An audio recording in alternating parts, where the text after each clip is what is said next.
Hey folks, what's up? Welcome back to another Palentines video. So it's the start of the month again, well, end of the month. Start of the almost next update, right? And thought as usual we just go over some of these units and see you know, how they generally feel, right? After, you know, a day or so looking at some numbers, this and that, making things a bit more, you know, hopefully clear. And you know, and then at the end of the month, after actually using them, we'll check back and see how much, you know, first impressions differ from how they actually feel. So, anyways, starting off, we actually have a decent amount of units this month, right? It's what, because like you usually get 40 units plus 3 Palm Masters Day units, and like this month we got an extra one with the Arcanine, right? So I think it's probably easier to start from the bottom up, because honestly the top, I'd say the top three are kind of very hard to decide for me, right? So let's go over some of these. I'd say at the bottom is probably Aurorus. Aurorus, though, he's not bad per se. He still has some issues. One being he is a 3-gauge flinch user, which is kind of hard, right, to use just because of how expensive 3-gauge flinches are, right? I mean, I tried him out. Well, even, you know, before he got a grid yesterday, we were doing gauntlet runs, and we did a gauntlet run with him, right, against Entei, because again, flinch is very nice.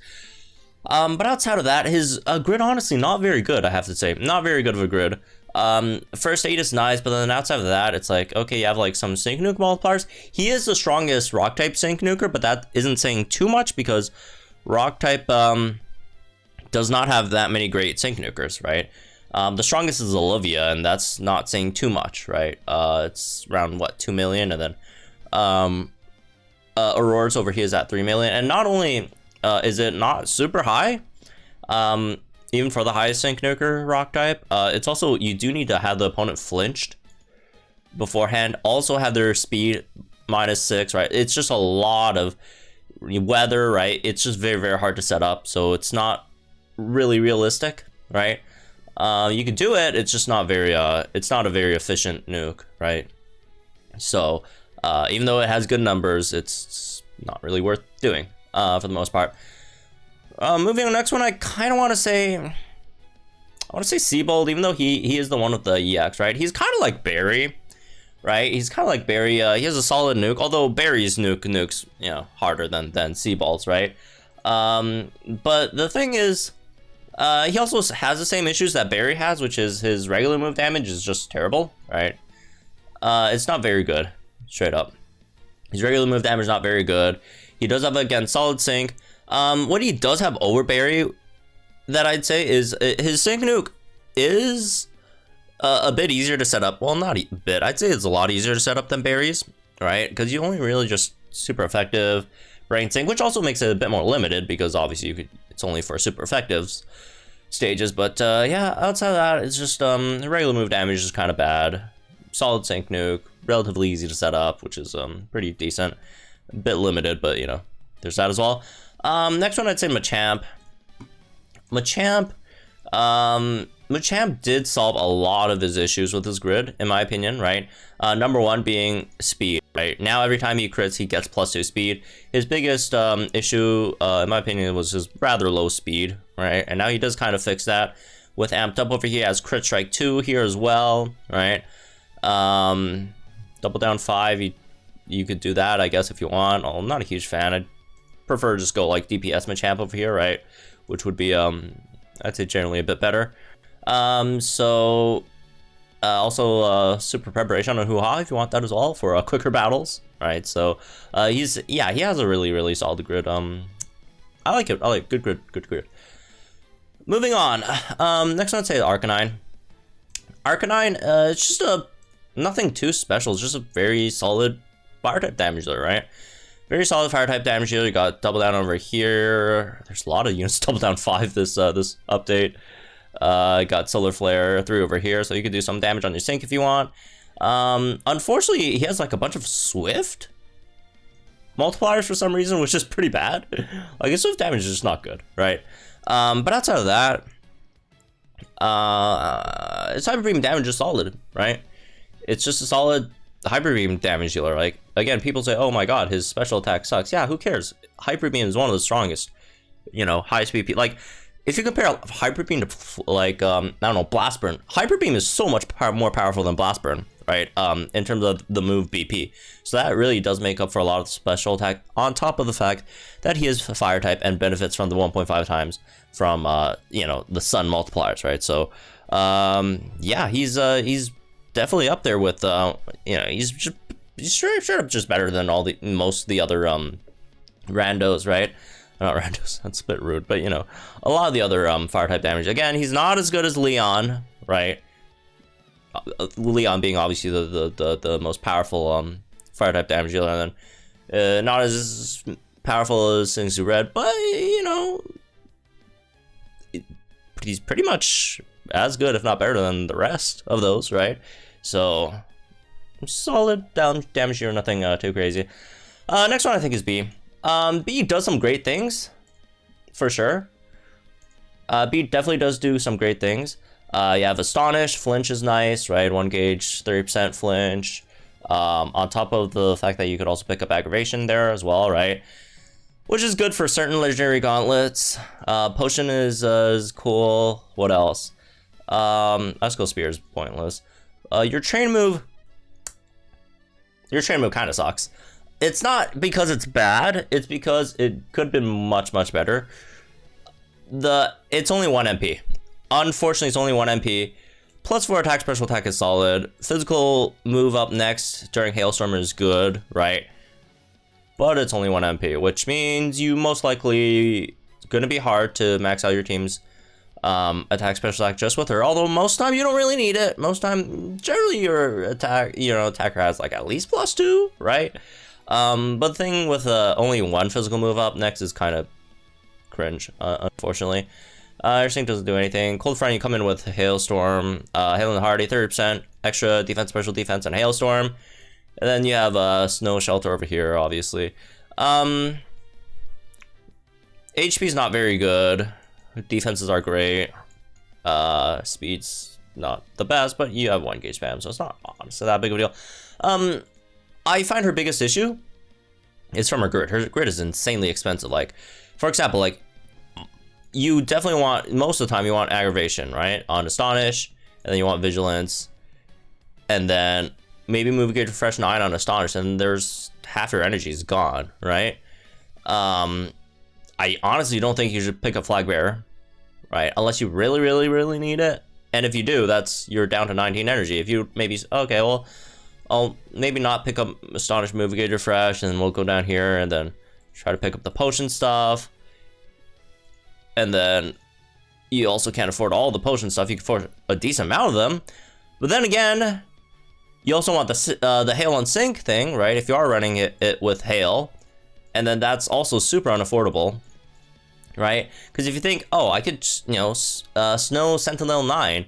Every time we use move in a Hailstorm, it buffs the defense, special defense, which is obviously very, very good for a tank, right? But again, it's just very, very, very unaffordable. If you pick that up, there's a lot of other things you can't pick up, right? Team Sharp Entry, +1 crit, end of the battle. This is arguably very, very good as well, right? And then the MP refresh on your trainer move. It's just a very, very, very expensive grid, right? Extremely expensive grid that a lot of things are quite hard to pick up. Also, stuff like Hasty Hail. Hasty Hail as well, right? Healing Hail, all great things. A lot of great things. A lot of great things that it could potentially do, but comes a bit short because of energy issues and concerns over there, right? So it is a bit of an expensive unit, unfortunately. All right, like I mentioned before, the next 3 is obviously, whoops, let's not accidentally do that.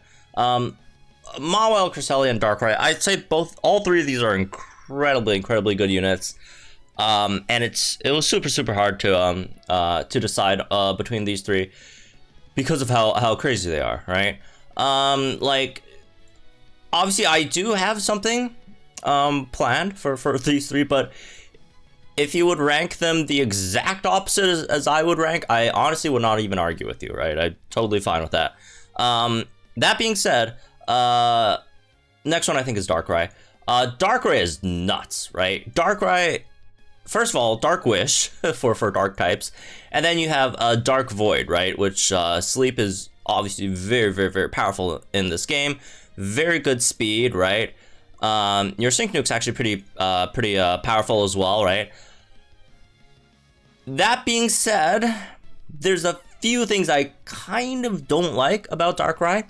One is his damage, and if you're thinking, well, isn't his damage supposed to be pretty good?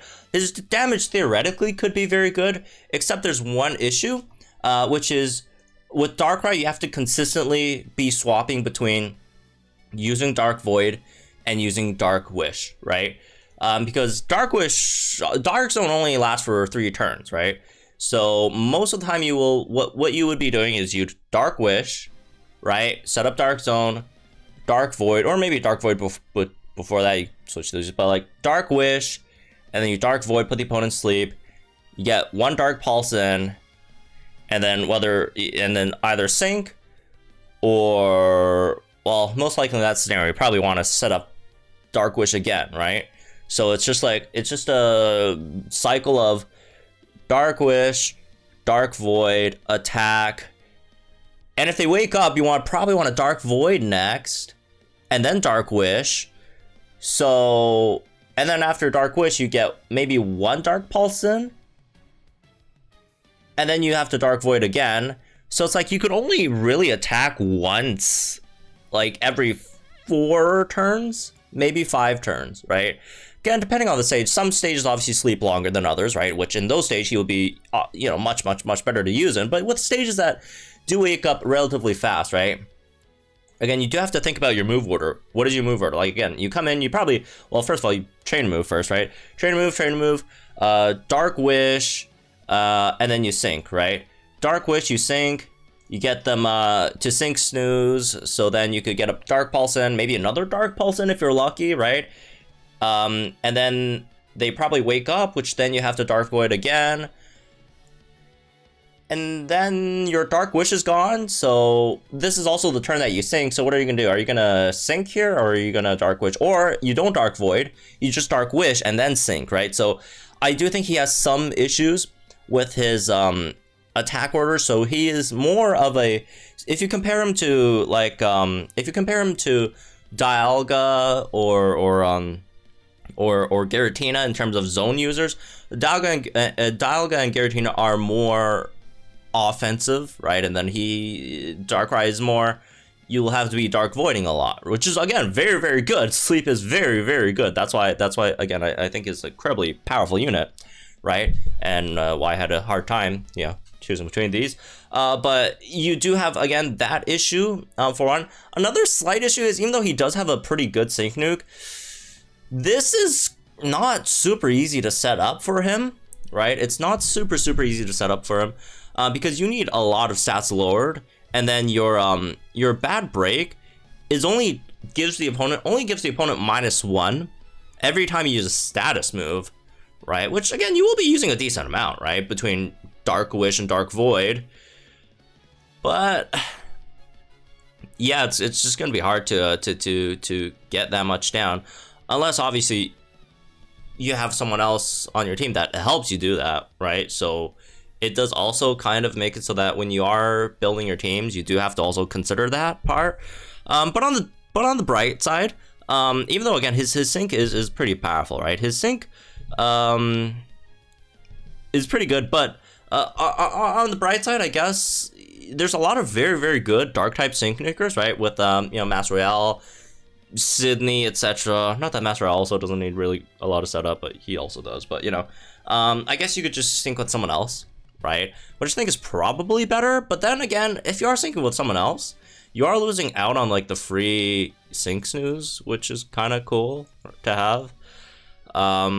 So there's all of that. Also, the other thing is, even though Dark Zone is good, Dark type damages are already generally pretty powerful. They weren't a group that really needed it, like Ghost types really needed it, but still good to have, obviously. Still good to have, at least for nukers. I guess Dark type DPS isn't like the best, right? So, but yeah, they're good. He's very, very good. Again, there are like a few issues here and there, which makes me maybe not want to put him a bit higher. But again, if you want to put him as the strongest unit next patch, I wouldn't argue with you about that, right? because he is that good. He is that good, right? So, moving on, next one, I think it is probably Cresselia. Cresselia is amazing. A lot of great things it does, as the double defense buffs. Oh, by the way, I reread the passive, and it says it's when the user's Pokemon use status. So even if you are under 50% HP, Sweet Dreams won't proc this, which is slightly unfortunate. But on the bright side, I guess you don't have to worry about it. You just double Sweet Dreams and then into Moonlight and then Sync, I guess. Right? But yeah, a lot of great things about Cresselia. 1-gauge spam, speed's pretty decent.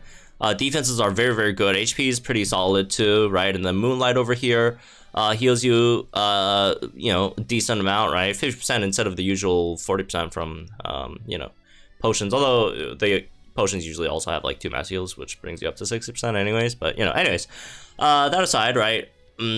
Plus 2 on defenses, max out crit. What else? Your sync move. I really like the sync move. Removes all status conditions from all allied sync pairs. Removes the confusion, flinch and trap condition from all allied sync pairs. I really like this a lot. On top of that, you do heal your team as well, right? The heal amount kind of sucks, but you know, whatever, I guess. At least initially, obviously, if you're at 5 of 5, then it's pretty solid, right? And the move gauge back is cool too. Yeah, it's just very, very, really good tank. Really good tank that also gives your team crit buffs. There's a few things that are also kind of about the unit, which is you don't have MP refresh on Moonlight, so you'd have to pick up Sync heal refill, right? To get like 3 uses of Moonlight, unfortunately. And then also your first Moonlight is going to be used on your own damage to yourself, right? Which also is slightly unfortunate. But you have a lot of great things over here. Master Healer, Catalyzing Recovery is fantastic, right? Just great, honestly. I don't care about Aggravation and Confusion, unfortunately. I don't really care about any of these. There's probably some like really, really niche scenarios where it could actually come in clutch, but you know, outside of that. All Wrapped Up is in a very bad spot. It's just very expensive to pick up, unfortunately. Sync regens, cool, adrenaline, endurance, etc. It's just a very, very, very powerful tank. Very powerful tank, especially again for something like Gauntlet. She's gonna be an absolute carry in here, right? She's so good. She's so good. And obviously that leaves Mawile for number 1. Again, you could switch all these around all you want, and I'm honestly fine with that. That's just how good all 3 of these are, right? So Mawile, oh my god, is Mawile good? Where do we even start? Where do we even start, folks? Team Sharp entry. Let's do that. Let's look at these entry passives. This is just broken. Terrify 2, Enfeeble 2, and Team Sharp entry 2, which wouldn't be that big of a deal if it was a Mega Mawile. Reason being, Mega Mawile, if it is Mega, these passives trigger twice once you Mega, right? So instead of only -2 attack, -2 defense, +1 crit for your team, what you get from just syncing with her is you get +2 crit for your team, right? -4 defense for the opponent, and then -4 attack for the opponent, which is very, very, very, very, very powerful, obviously, right?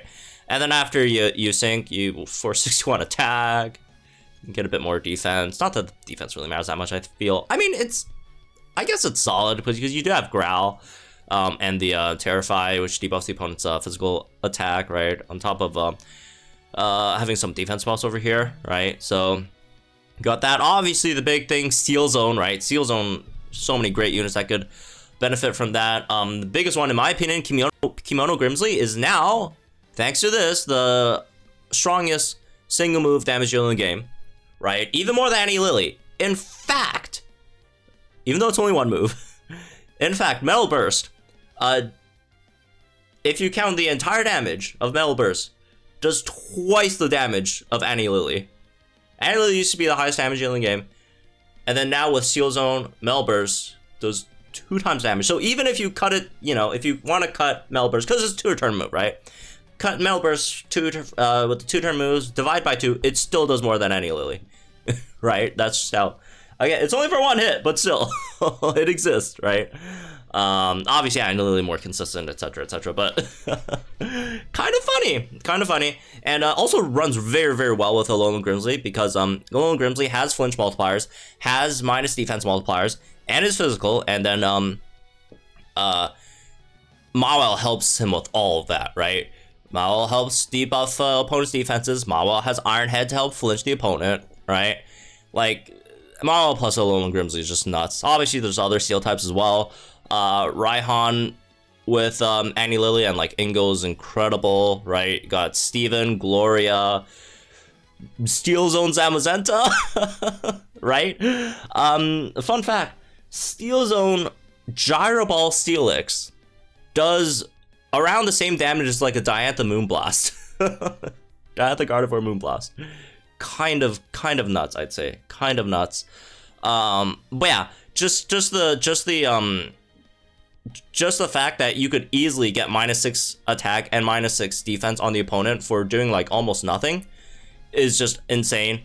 And then team crit buffs +2 without using any MP as well, right? Also slightly insane. And then as a non-support unit, it's not a support, right? Not a support.